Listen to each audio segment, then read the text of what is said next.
So we're here in Cuenca, Ecuador, with April and John or Yanis from ancient-origins.net. I'm also here with Jim Vieira, and we're researching Father Crespi and his treasure. Behind me you can see the statue of Father Crespi, who was a monk who was sent over by the Vatican to kind of bring Christianity to the local tribes here. But what happened?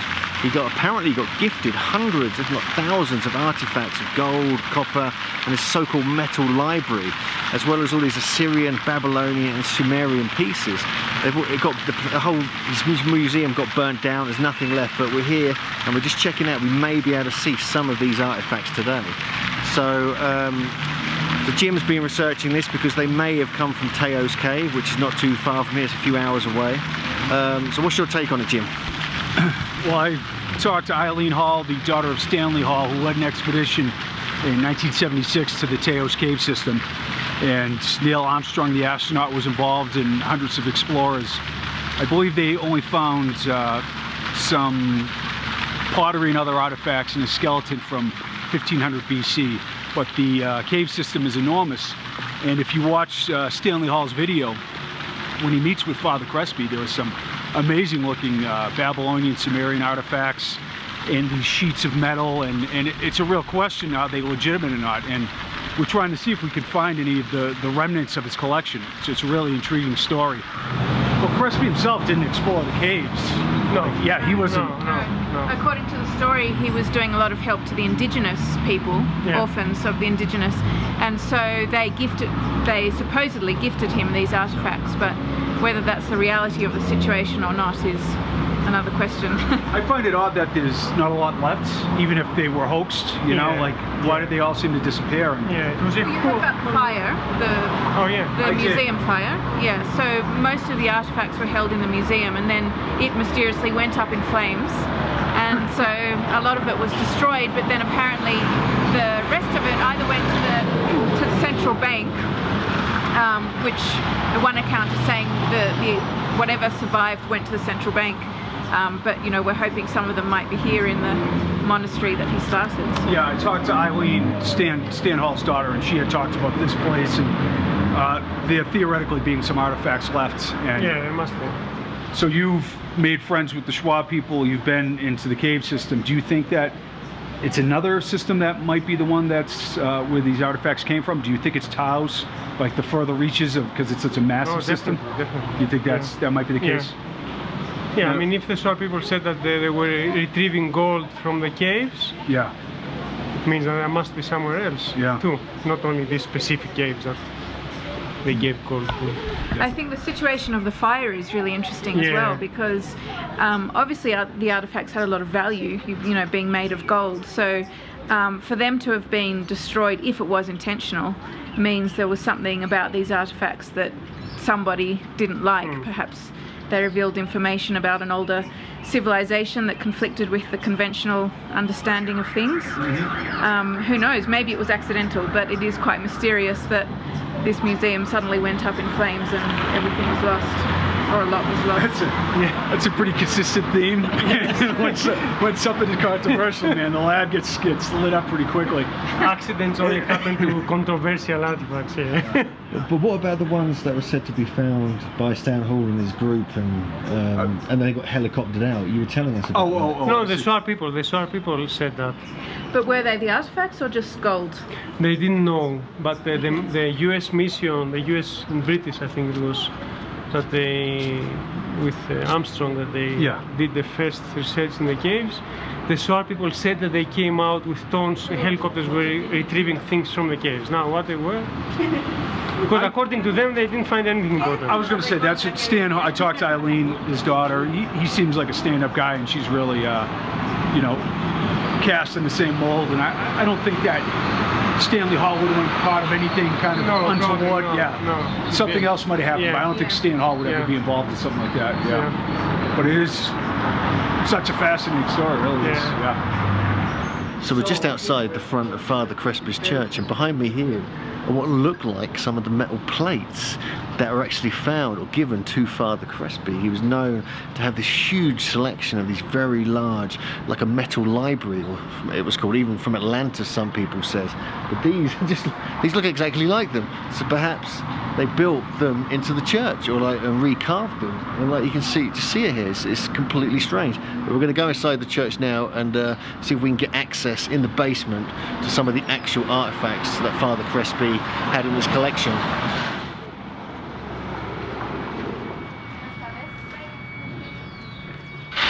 So we've made our way into the actual building. This is like the grounds of where the monastery was. There's also a school here, a medical hospital. This is all the stuff that Crespi founded himself. He was quite a missionary, did some good work apparently. So we're going to just see what we can find here. Who knows, we may find nothing, but it's worth trying. Está cerrado porque no sé qué es el armonio que tocaba, que era de la iglesia que él tocaba, pero que está viejo y está desartalado. No hay más nada. So he's saying that The bank has taken the central bank has, and the only thing that there is left here is armonio. Armonio, sí. Armonio. Is Father Crespi right here.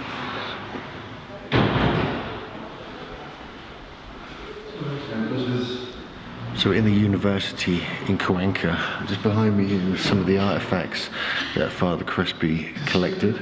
These were protected, and so the bank was not allowed to take them.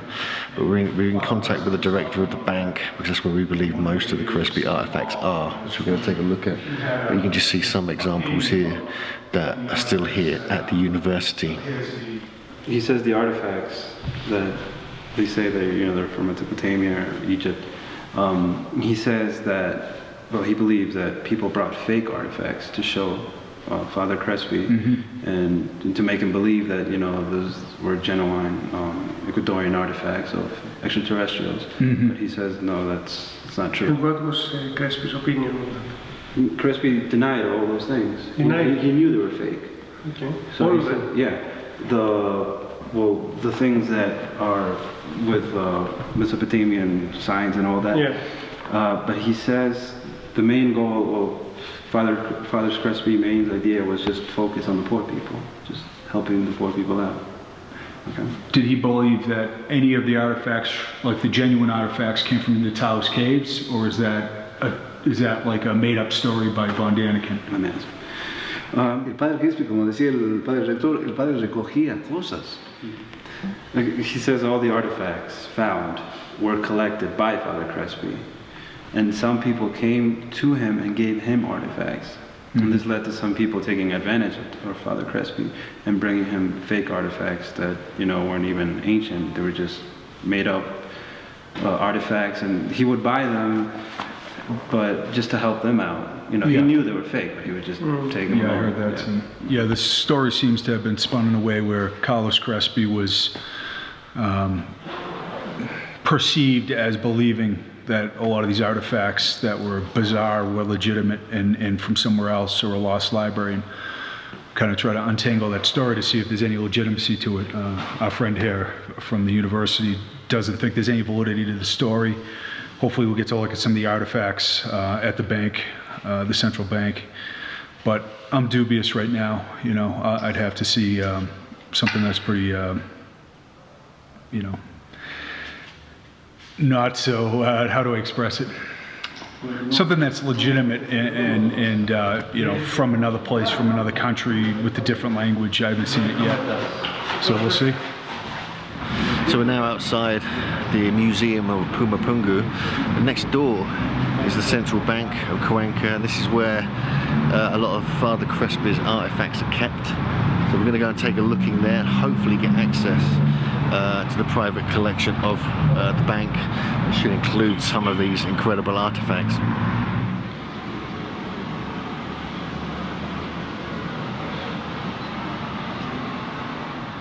So we're in the basement of the museum here in Cuenca, and all this art you can see behind me, all this religious art and these pieces are all from Father Crespi, 60% at least, possibly 90%. So these aren't the pieces we're looking for, but this is just the start of our little exploration here.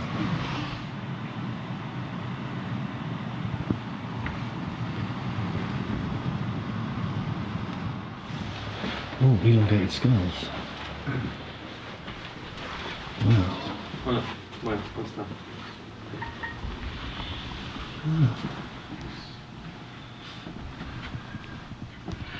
So some elongated skulls are on display here. Very interesting. Tanto por ciento, no sabría decirlo. Las piezas fueron adquiridas, en su total hablan que de 5,000. We're inside the Ecuador Banco Museum, and there's an elongated skull here. Now, they've no idea where it came from, what era it was from, any of its location or anything, but they're on display here. And so we're going to go now into the archive room, and hopefully we'll see some very, very interesting pieces. Yes, the mass older and the mass young. Okay. It's the colonial time in this place. Yeah. This close I have this part all the Oh my artifact God. is about the excavation in this place, in this site archaeological okay. Pumapungo. Yeah. Yeah. All. This as well? No, this song is the Crespi collections. Oh. Yes. This. They're from Father Crespi. Yeah. It's under Father Crespi, though. Sí. Oh my God, look at that. Sí, but And this as well? sí. Crispy? Yes, these two. Wow. Yeah. So here we have the double spirals, which is what you get all over the world. So you can see this stone just behind me here, and the skull at the end of the skeleton. Well, this stone with all these spirals on is from the Crespi collection. But this is incredible because it's got spiral carvings on, similar to what we find in Peru and Bolivia, Tiwanaku, but also in Malta, Britain, New Zealand, everywhere. So the fact is we've got a piece here from the Crespi collection, which has got like a megalith with petroglyphs, which is just incredible.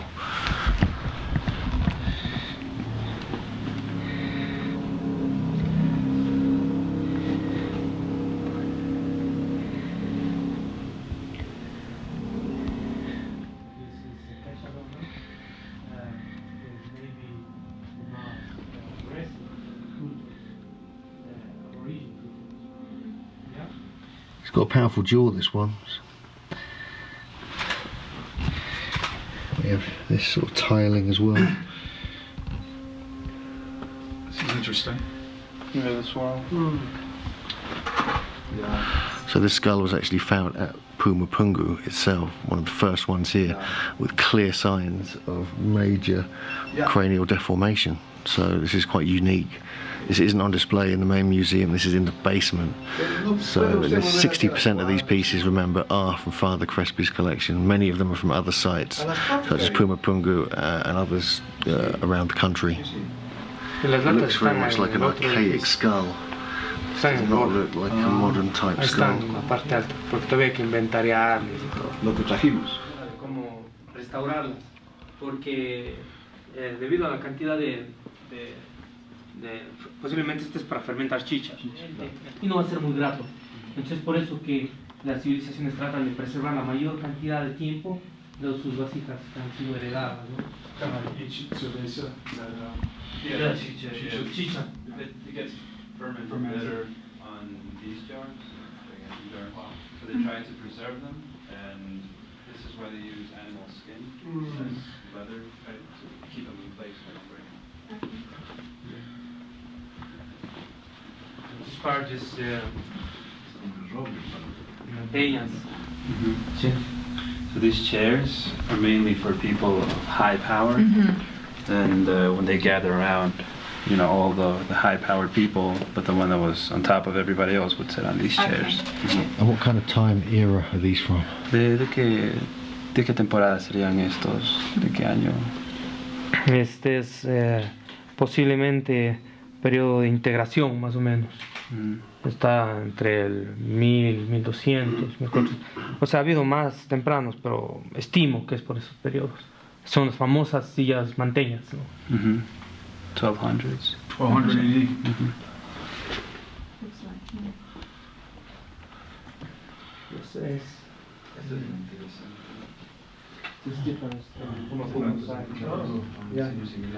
Various artifacts here. 60% of this collection is from Father Crespi.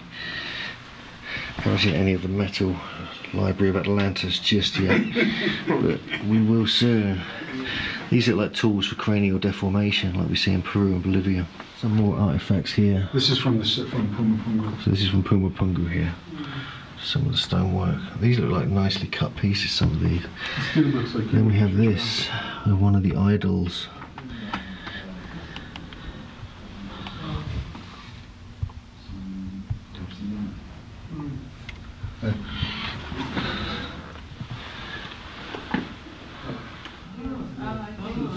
Looks like a goddess figurine. So these look like dowsing pendulums. This is maybe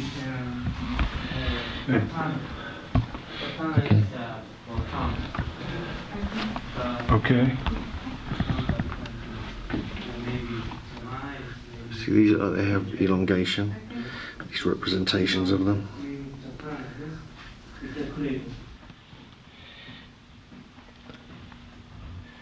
This has some strange carvings on it.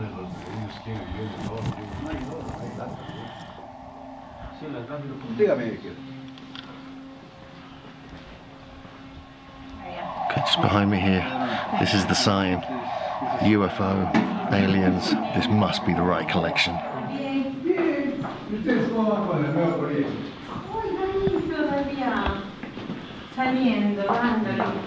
Studied a lot about this. She even wrote her thesis for the university about this. For more of 5 years, I studied about the dances, so all about the books or everything. And I made 2 years of workshop in the Shuar and all the places in Nara about the dances too. So we've seen some artifacts from the Crespi collection, the stonework and the elongated skulls. And although the people here think all the metal artifacts are fake, we're going to take a look at some. Okay, so we've just been escorted out of the museum. Now we're being led to another building in the whole precinct of Pumapungu, the bank and the museums here. And this is where the supposed artifacts made of metal from Crespi's collection are kept. Generally believed to be fakes by all the archaeologists. They weren't really thought of as anything important or valuable. But as an investigator, I want to check this out, just see it for myself. I'll just get some photos, analyze it, look at the symbols, see what we come up with.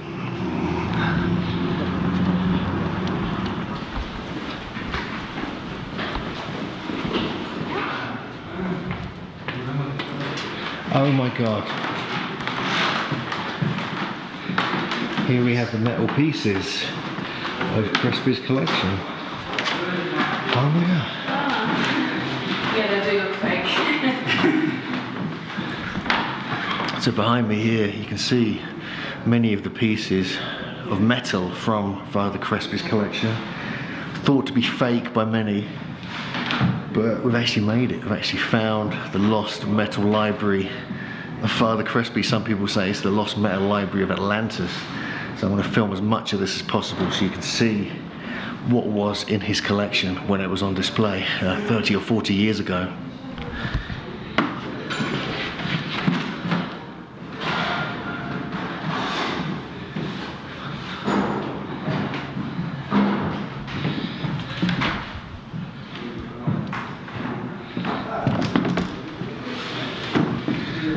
See the headpiece of this kind of sword here.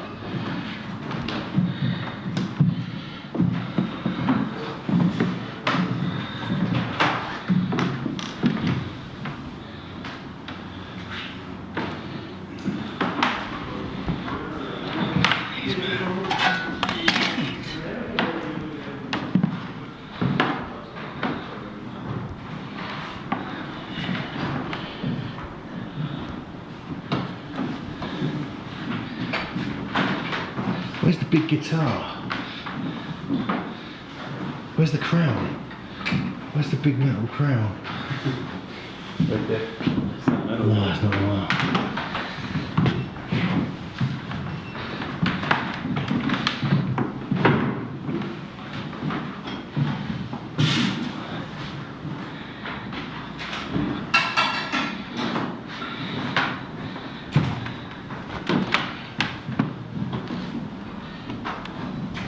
Son restos del museo. O sea, estaban viendo si van de algunas cosas. Sus huesos. Son huesos. Ahorita no están valorizados. No, es que es huesos. Sí, seguramente. Pero bueno, me quedan dudas. Yo quedaría en mi casa con eso.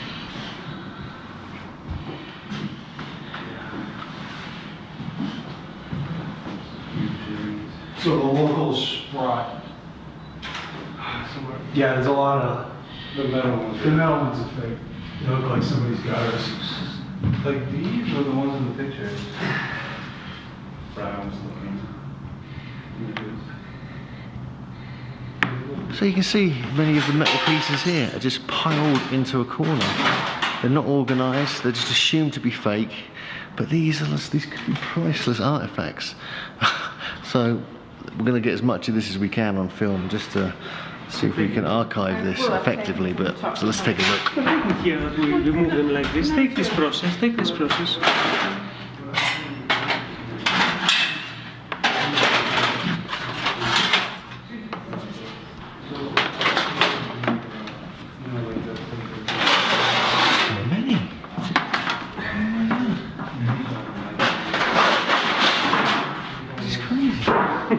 This is crazy.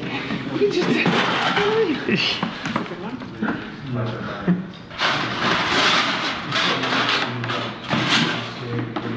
You see, this happens when you work with anthropologists. Yes.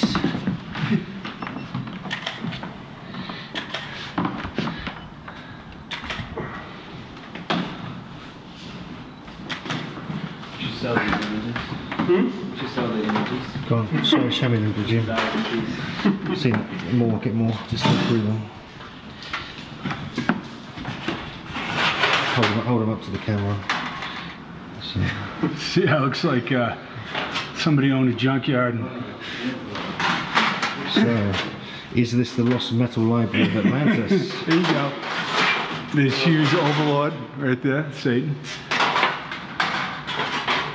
Huge master. It's a 1943 Chevy license plate. Okay, cut out the volume of this part.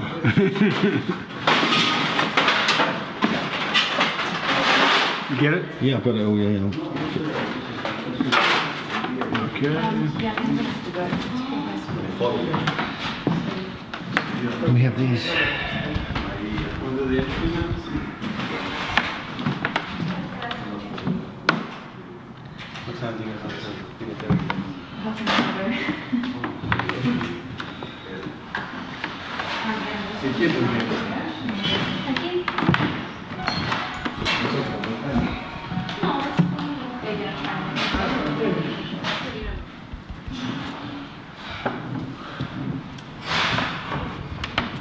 Tiene más gente que buen carros.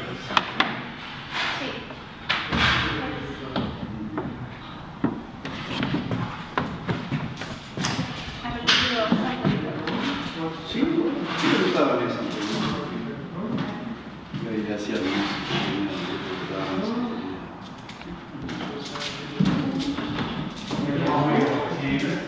sí, no, la música. ¿Sabe qué?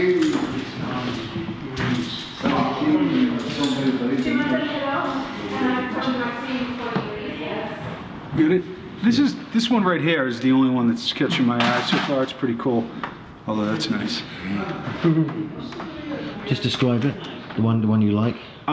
It's heavy. It's made of different material.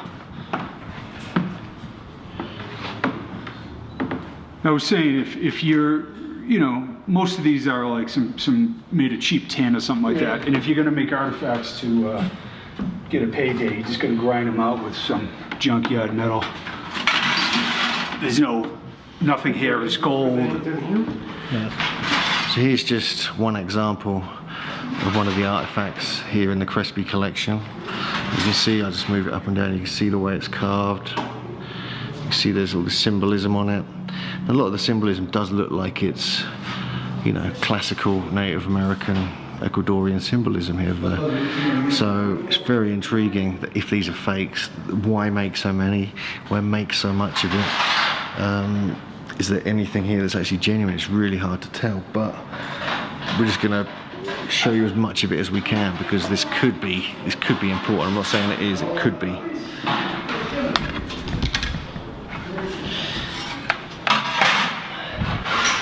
Is that the right way around? Mm-hmm. Oh, that's quite a cool one. Take your finger off the top here. Okay, that's weird. I want to go.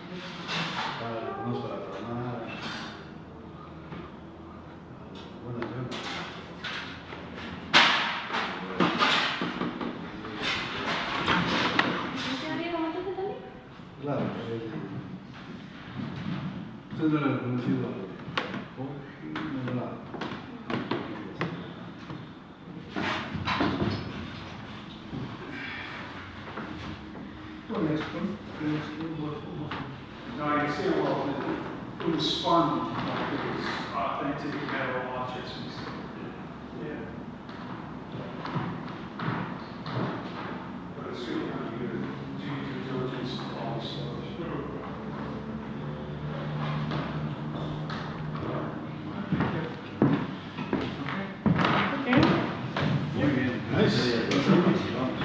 So we did it.